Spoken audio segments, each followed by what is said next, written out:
It was just past midnight when Jack heard the beeping, a soft, slow alarm from the gate sensor outside his outpost. The desert was silent otherwise, with wind brushing over the sand dunes. No one had come by in months, and no one was supposed to come at all. Jack stood from his chair, his boots crunching on the dusty floor. He grabbed his flashlight and walked to the thick metal door. Pushing it open, he stepped into the cool desert night. The moonlight wasn't strong, but he saw it, a large containment crate.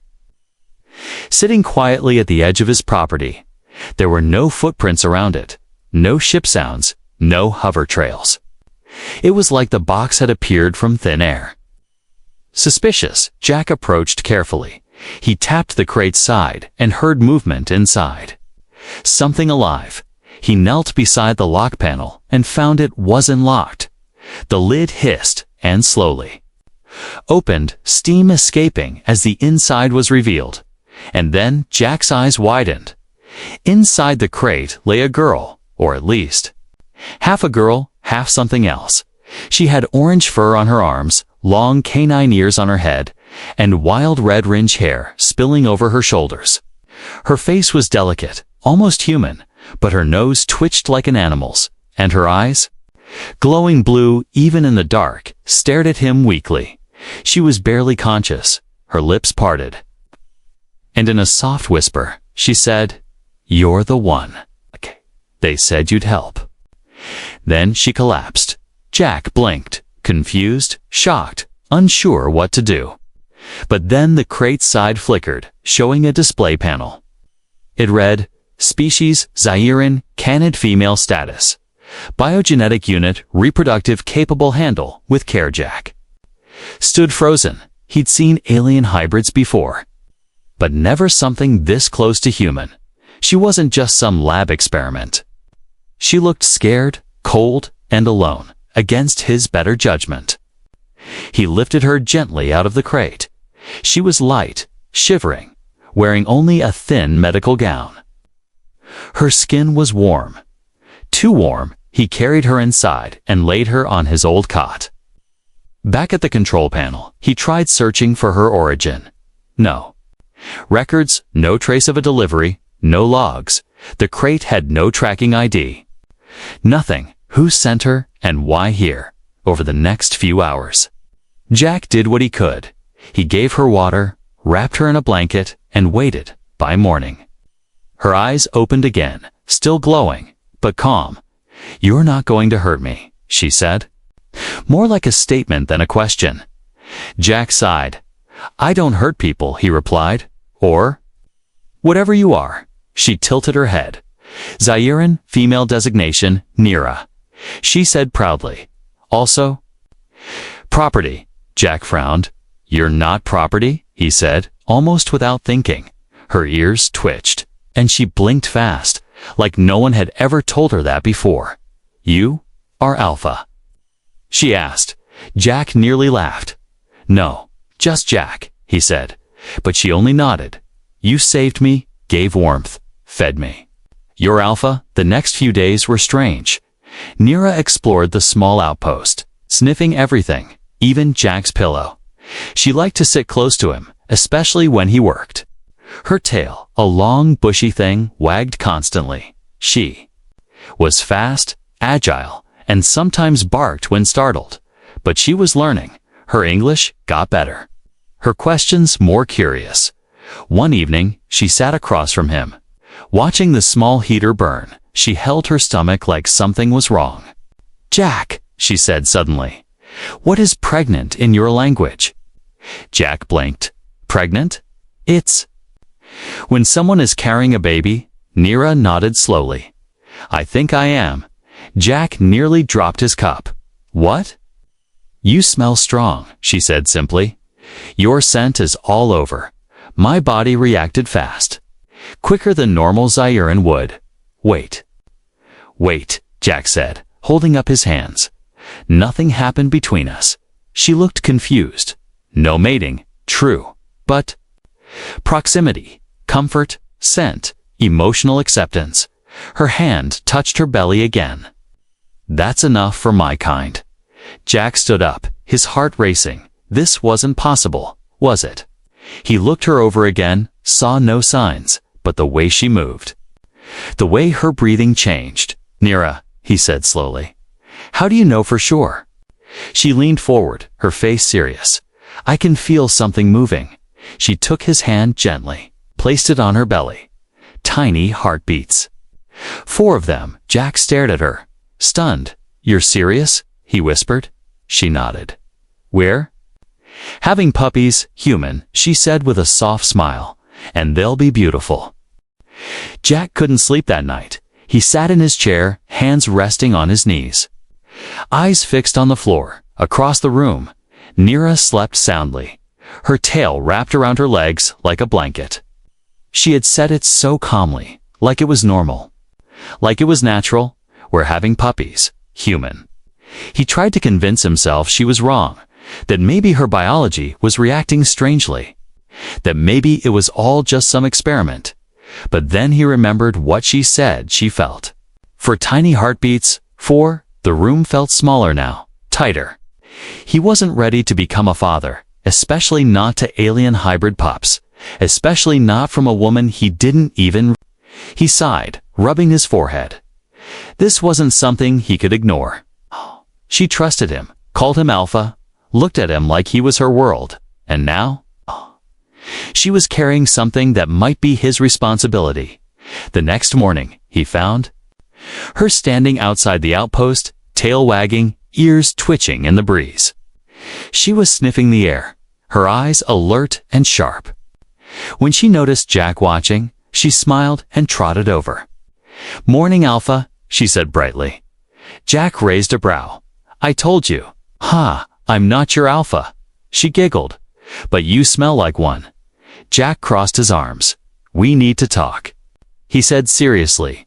She tilted her head. "You're still thinking about the pups." He nodded. "Can you really feel them?" Without a word, she took his hand and placed it on her stomach again. This time, he did feel it. A soft twitch under her fur. A faint thump, or maybe more than one. "They're real," she whispered, her eyes soft. "They're growing fast." Because I bonded early, Jack pulled his hand back and stepped away. "This isn't normal," he muttered. Nira sat down, crossing her legs like a child. "It's not normal to you, human, but to us.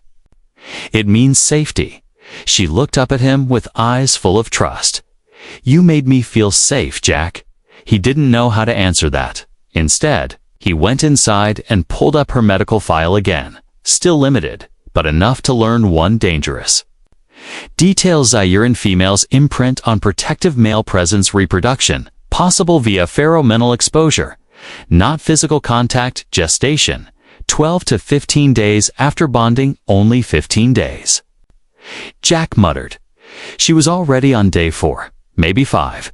That meant he had barely over a week before his thoughts were interrupted by a loud knock at the door. He froze. No one ever knocked out here. He quickly hid Nira in the back storage room and opened the outer hatch. 2 men in dark military suits stood there. No insignias, no greetings, just cold faces. "Mr. Jack Morton." One of them said. Jack stayed silent. "We're looking for stolen genetic property." Jack raised an eyebrow. "Wrong address," he said coolly. The taller soldier stepped forward, scanning the area with a strange device. "It was tracked to this location." "I live alone," Jack replied. The soldier's eyes narrowed. "We'll see about that." Jack blocked the doorway. "Got a warrant." "We don't need one," the man said flatly, reaching for his weapon. But before anything could happen, a loud snarl echoed from inside. The 2 soldiers turned, surprised. Then the back door slammed open, and Nira burst into view, teeth bared, tail bristling.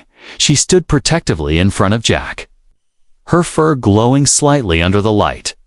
"You won't take my pups," she growled. Jack stepped beside her.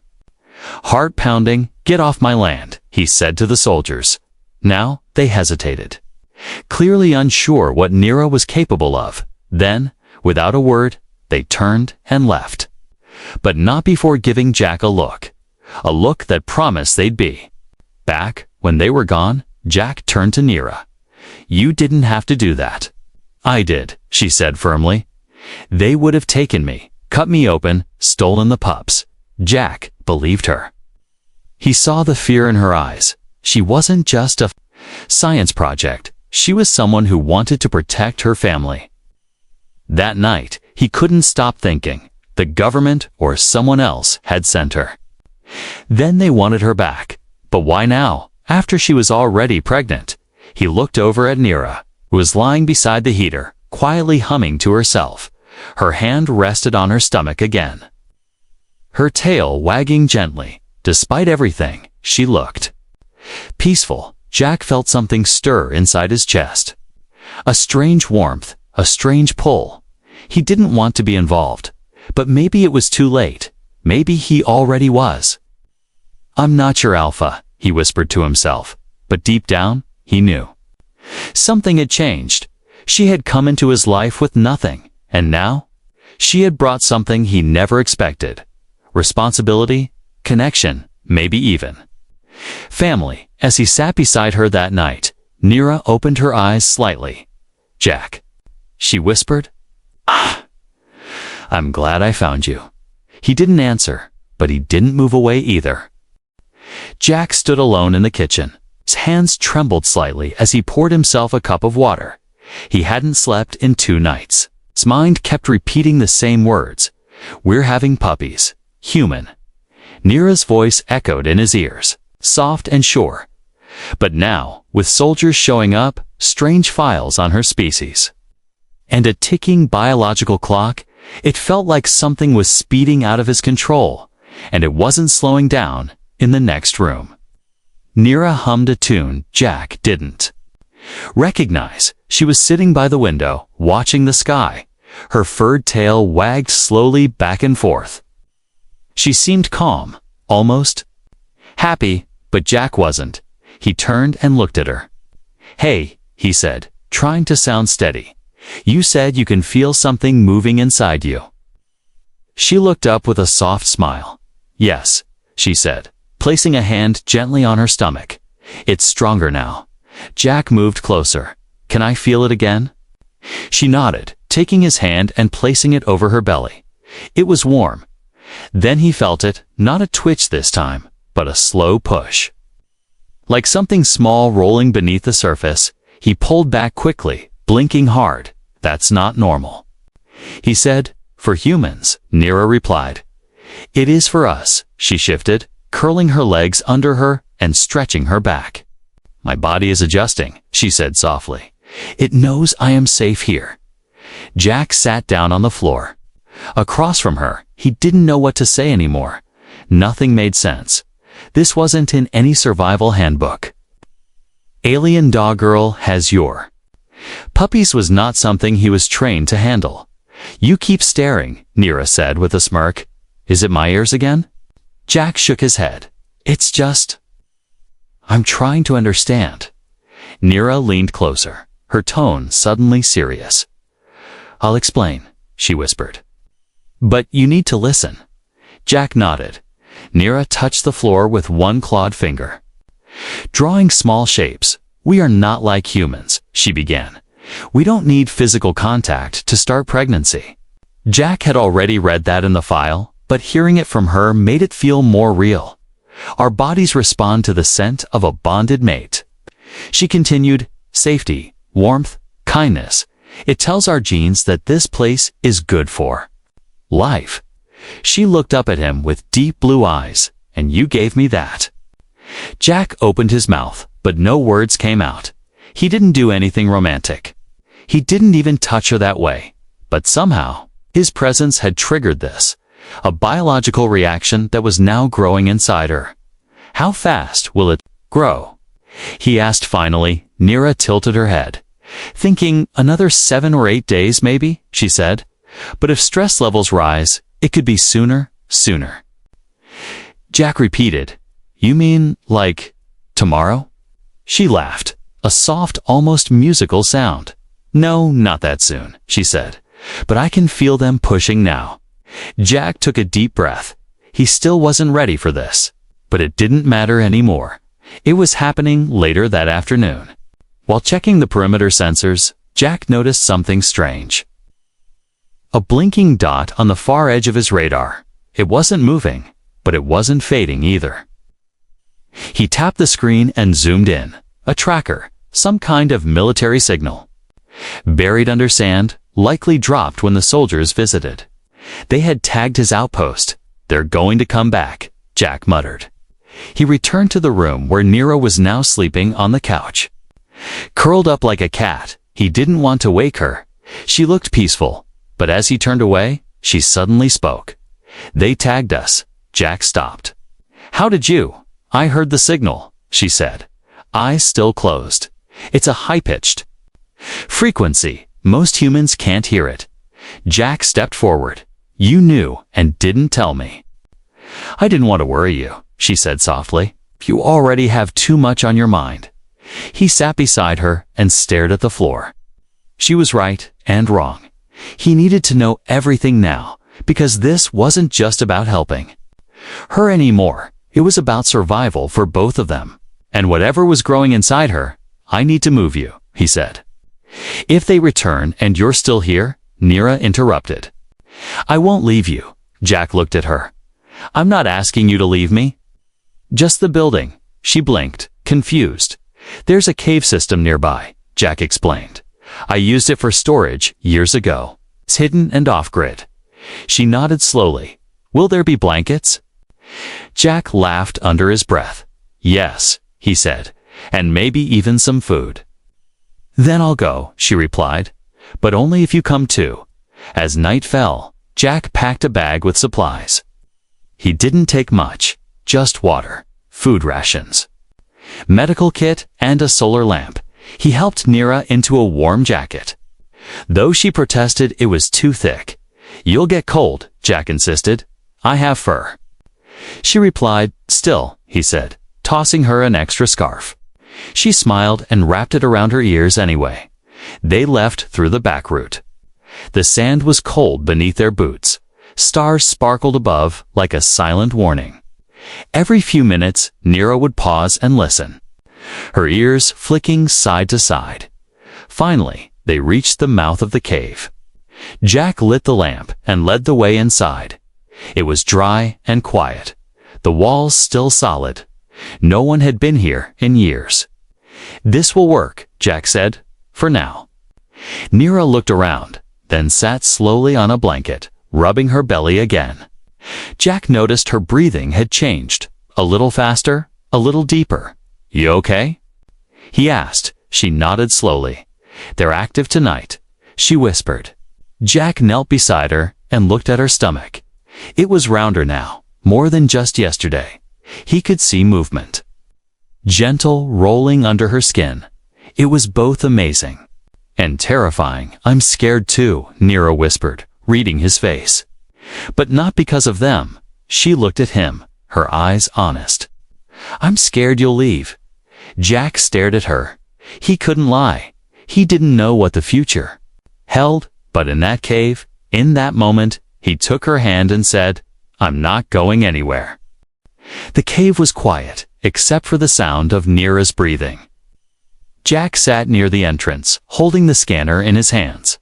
He checked the signal again and again.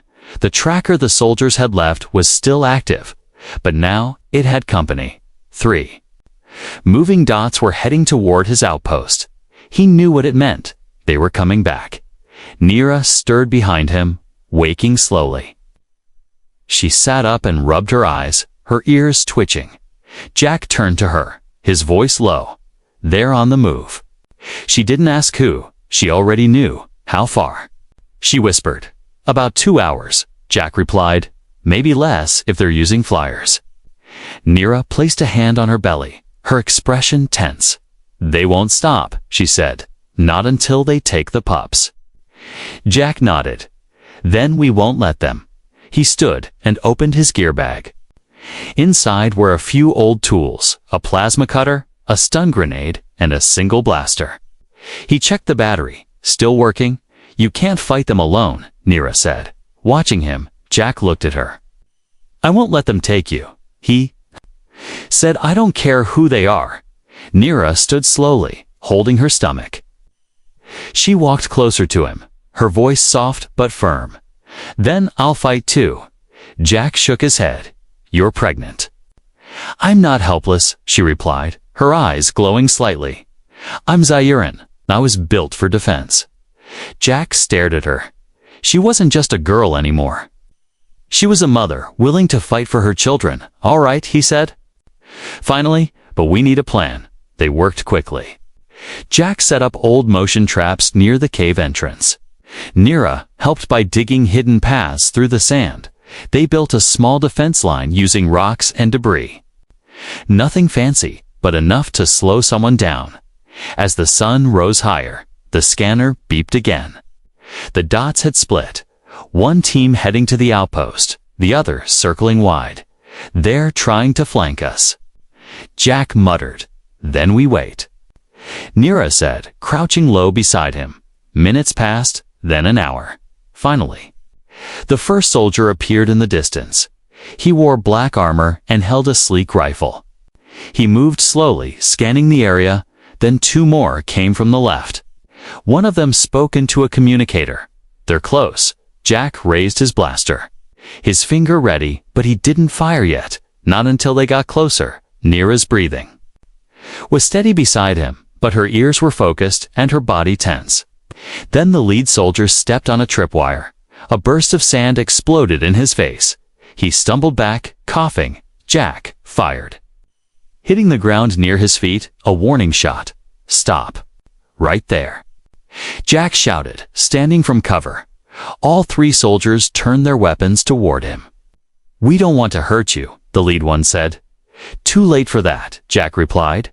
Behind him, Nira stood slowly. Her hands open, but her eyes locked on them. You're not taking them? She growled. They're property of the Intergalactic Genetic Division, the soldier replied. Not anymore, Jack said. Stepping forward, she's not your property, and neither are those pups. The soldiers didn't move. Then the one on the left fired, but not at Jack. The blast flew past him, aimed at Nira. She jumped aside with surprising speed, landing on all fours. She growled, baring her teeth, and leaped forward before the soldier could reload. She tackled him, knocking his weapon away. Jack fired two quick shots at the others, keeping them back. The one Nira tackled rolled away, bleeding from a cut on his face. She crouched beside Jack again, breathing hard. They're not backing down. Jack muttered. I have an idea, Nira said. She reached into her pouch and pulled out a small device, a signal disruptor, back in the lab. We used these two blind enemy trackers, she said. Will it work on their systems? Only for a few minutes, Jack nodded. Do it. Nira pressed the button, and the device hummed. Instantly, the soldiers' visors flickered. They looked around, confused. Jack took the chance. He tossed the stun grenade. A loud bang, followed by a bright flash. All three soldiers fell to the ground. Stunned. We need to move, Jack said. Where? Nira asked. There's a hidden tunnel inside the cave. Goes deep into the cliffs. She didn't argue, just followed. Inside the cave, Jack led her to the back wall and pushed a hidden panel. It opened slowly, revealing a narrow passage. They slipped inside, sealing it behind them. The tunnel was dark, but safe. They walked in silence. Nira holding her belly. They'll come again, she whispered. I know, Jack replied, but next time, we'll be ready. They reached a small chamber at the end of the tunnel. It was dusty, but dry and secure. Jack lit a small lamp and set it in the center. Nira sat down slowly, groaning a little. Jack rushed to her side. What is it? He asked. They're kicking more now, she said, wincing. Jack placed a hand on her stomach. It was firmer than before. He felt movement again, stronger this time. They're getting close, she whispered. Jack sat beside her, his hand still on her belly. I won't let them take you, he said again. Nira leaned her head on his shoulder. "I believe you, Alpha," she whispered, outside. The desert was quiet again, but it was only the beginning. The small chamber inside the tunnel was warm but tight. The soft glow of the solar lamp gave the walls a golden color. Jack sat quietly beside Nira, who lay curled on the blanket.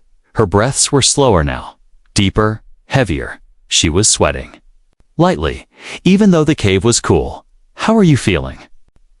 Jack asked gently. Nira opened one eye and gave a tired smile.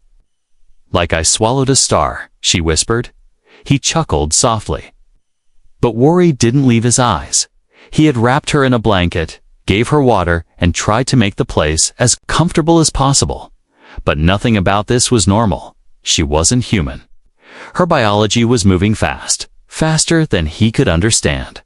And her body was changing more each day. Her belly now clearly showed the outline of what was inside. Little kicks and ripples passed under her skin. It was both beautiful and terrifying. "They're strong," she said. Placing his hand on her side, "They want to meet you." Jack didn't answer. He just sat beside her, staring at the tunnel entrance like it might open any moment. The soldiers had left, but they would return. He knew it, and this time, they wouldn't just send scouts. "I can fight," Nira said suddenly. Jack looked down at her, surprised. "You're about to give birth," he said. "You shouldn't be moving too much," she growled softly. Not at him, but at the idea. "My kind gives birth standing if we have to," she said. Even while running, Jack shook his head. "I don't want you to fight." Nira looked at him, her expression calm but serious. "But I will," she whispered. "If they come. I won't let them take our pups." Jack swallowed hard. He had seen the strength in her, but she was tired now, her body working non-stop. She needed protection. And he had made up his mind. This was his pack now, his strange little family. "I'll protect you, Nira," he said. "You and the pups, no matter what." She closed her eyes and leaned her head on his shoulder. "I trust you, Alpha." She whispered that word again, Alpha, at first. He thought it was just a title, a habit, but now it meant something more. She saw him not just as a protector, but as a partner, a leader, a father. Jack had never expected to be needed like this, but here he was, in a cave, guarding a pregnant alien hybrid girl and waiting for enemies he couldn't even name. Later that night, Nira woke up with a sharp cry. Jack jumped up, panic hitting him like a wave. "Nira?" She was breathing fast, holding her belly. "They're moving more," she gasped. "They're getting ready." Jack helped her sit up, gave her water, held her hand. She squeezed it tight. "I don't know if I can do this," she said suddenly. Her voice shaking, Jack looked into her eyes. "You're the strongest person I've ever met," he said. "You survived everything they did to you. You escaped, and now you're bringing life into the world." Tears gathered in her eyes. "But what if I fail?" "You won't," he said, gripping her hand tighter. "Because I'll be with you." A deep silence followed, only broken by her slow breathing and the faint heartbeat sounds from within her. They sat like that for a long time, until a sudden noise echoed through the cave, not from inside, but from outside, distant but sharp. Jack stood instantly, grabbing his blaster. Motion sensor on the small wrist screen blinked red. "They're back," he muttered. Nira sat up, trying to stand. "No, stay down," Jack said, helping her gently. "You're not going anywhere." "But Jack." "No," he said firmly. "I made you a promise." He moved to the entrance of the chamber and blocked it with rocks. Then crouched just behind it with his weapon ready. Steps echoed faintly in the main tunnel. Not many, maybe 2 or 3. They were moving slow, careful. Looking for signs, Jack steadied his breathing. He wasn't trained for this, but his heart was calm, because behind him was something worth protecting. A low growl came from Nira. Even in pain, even tired, she still watched his back. "She's mine." Jack whispered to himself. They all are. One figure stepped into view. Black armor, visor glowing. Jack didn't wait. He fired once. The blast hit the wall beside the soldier. A warning shot. The soldier froze. This doesn't have to be violent, he said. You had your chance, Jack replied. Leave now. She's carrying classified assets, the soldier said coldly. She's carrying her children. Jack snapped back. She's a living being, not your lab rat. The soldier raised his gun, but before he could fire, something else happened. A growl deep and strong filled the tunnel. Not from Jack, not even from Nira, from further behind the soldier. Another Zyuran, a large one, male eyes glowing gold, stepped into view. He looked at Jack, then at Nira, then growled. At the soldier, unauthorized force detected. The big Zyuran barked. You are out of line. The soldier turned, confused. I'm here on command. Not anymore, the Zyuran replied. He walked slowly into the tunnel and stood beside Jack. Nira gasped from behind. Fenric. Jack turned to look at her. You know him? She nodded, eyes wide. My old packmate, from before the labs. Fenric looked at Jack. You protected her. Even when you didn't have to, he said. Jack said nothing. You are now part of the Zyuran code. Fenric continued. And by our law, this family is under protection. The soldier hesitated, then lowered his weapon. More Zyurans stepped into the tunnel behind Fenric. Tall, furred, glowing-eyed protectors. The tide had turned. Jack lowered his blaster, relief washing over him. He turned back toward Nira. She was sitting up, eyes wide. Hands on her belly. They came for me, she whispered. My pack came for me. Jack walked over and knelt beside her. You're safe now, he said softly. She smiled. And her face relaxed for the first time in days. Then suddenly, she winced. Jack grabbed her shoulders. What is it? She looked at him, smiling through the pain. They're coming, she whispered, and her tail gave one slow, strong wag. Nira's cry echoed through the small cave chamber. Jack held her hand tightly, trying to keep her calm. Her claws dug into his palm, but he didn't flinch.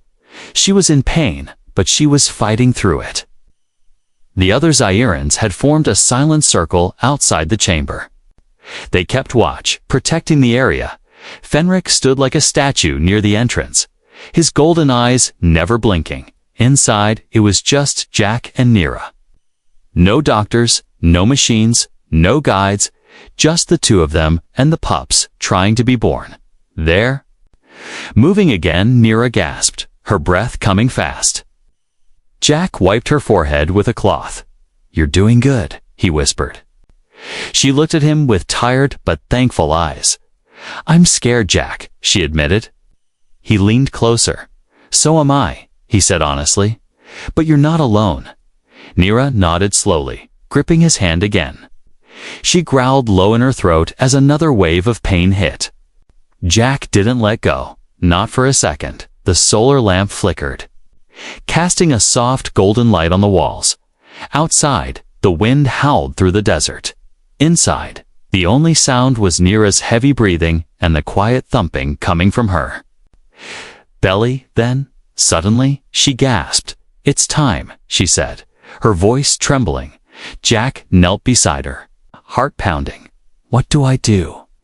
He asked. Just stay, she said. Be here. Minutes felt like hours. Jack kept her steady, whispering words he didn't know he remembered. Things his mother used to say when he was young. Things he never thought he'd say to someone. Like this. You're strong, he said. You're doing great. You're almost there.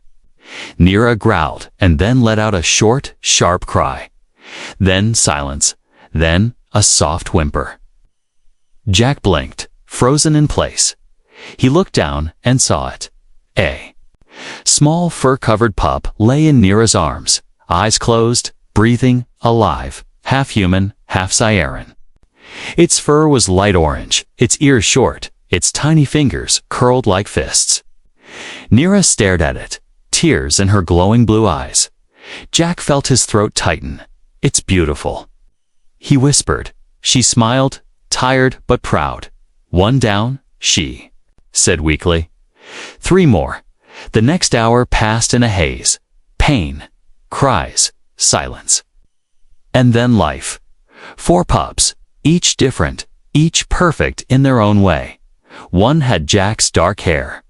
Another had Nira's glowing eyes. A third had short fur, but human hands. And the fourth, the smallest, had a mix of both soft fur, human eyes, and a tiny wagging tail. Jack helped clean them, wrapped them in cloth, and laid them gently beside Nira. She curled around them protectively, her tail covering them like a blanket.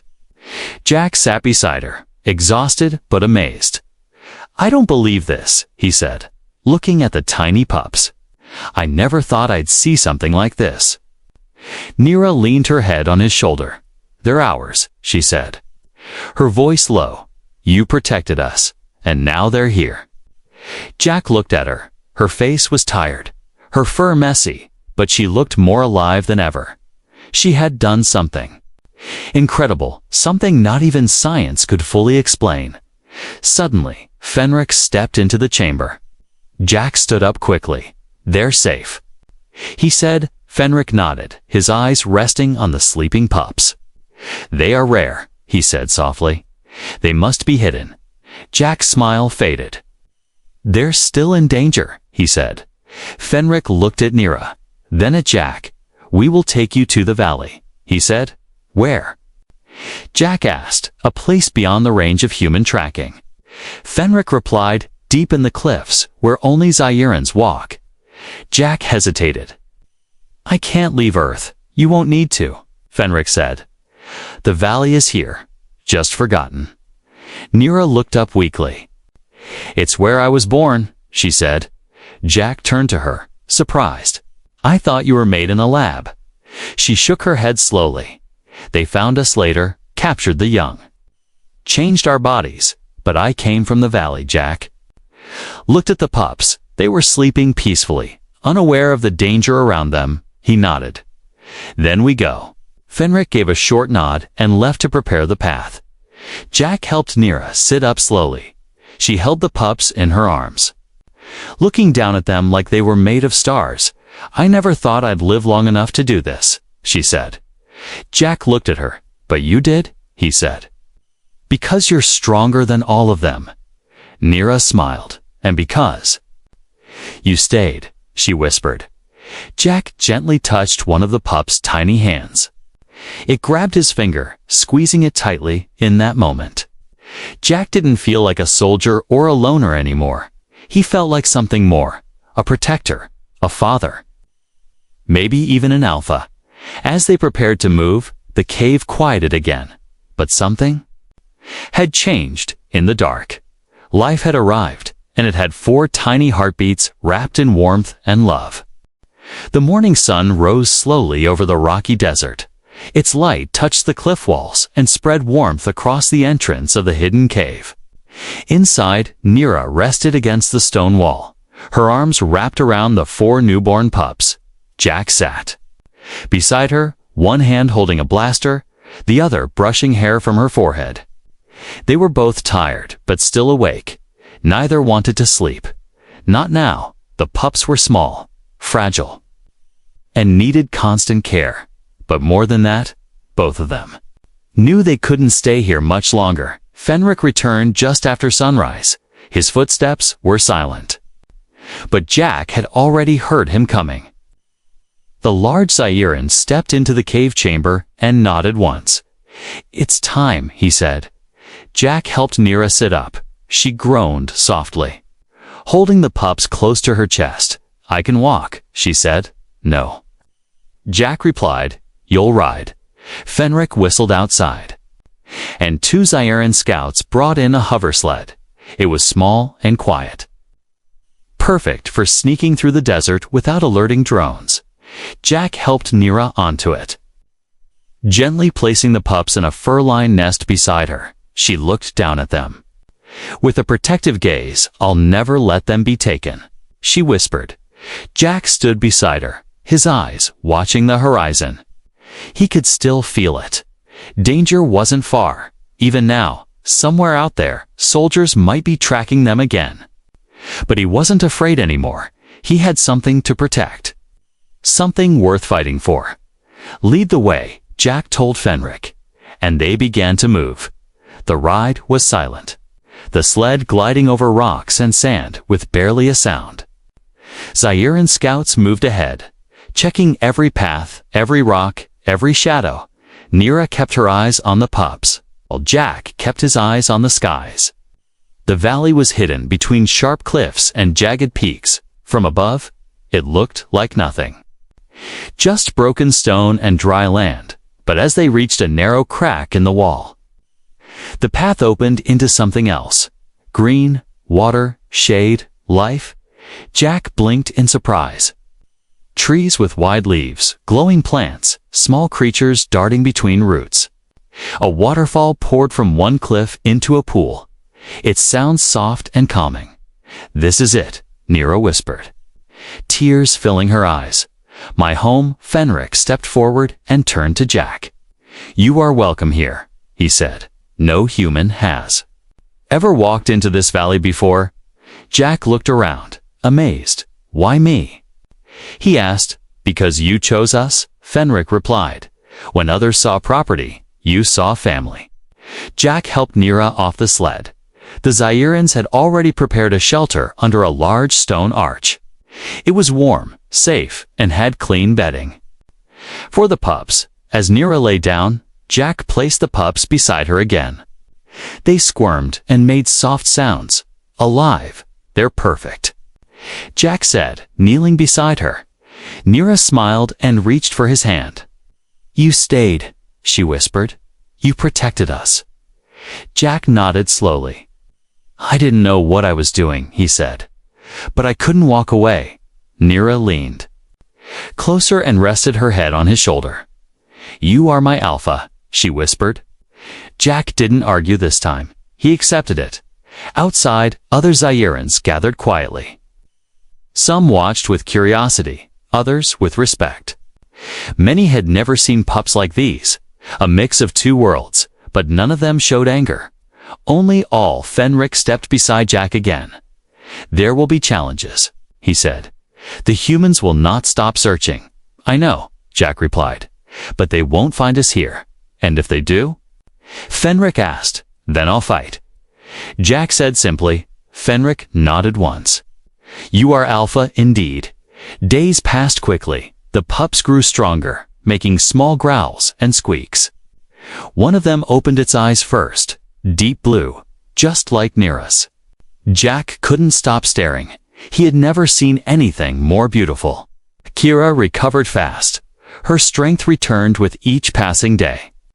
She would walk near the water, the pups close behind her. Jack built a small wooden perch to sit on, watching them with a smile at night. They slept together in the shelter, Nira curled around the pups, Jack holding her close, and for the first time in his life he felt peace, not the silence of loneliness, but the quiet of love. One evening, as stars filled the sky, Nira spoke softly. Do you regret it? Jack looked at her, confused. Regret what? Not leaving me in the crate, she said, not walking away. Jack shook his head slowly. I was alone before you came, he said. I thought I liked it, but I didn't. You gave me something more. Nira leaned closer, kissing his cheek gently. You gave me everything, she whispered. They sat there under the stars. No words needed. The pups lay between them, breathing gently for small lives born from a chance meeting, and a bond stronger than science could explain. Jack looked at the night sky, then down at the family beside him. I'm home, he whispered. Nira's tail wrapped around his leg, her head resting on his chest. You are, she whispered back, my alpha.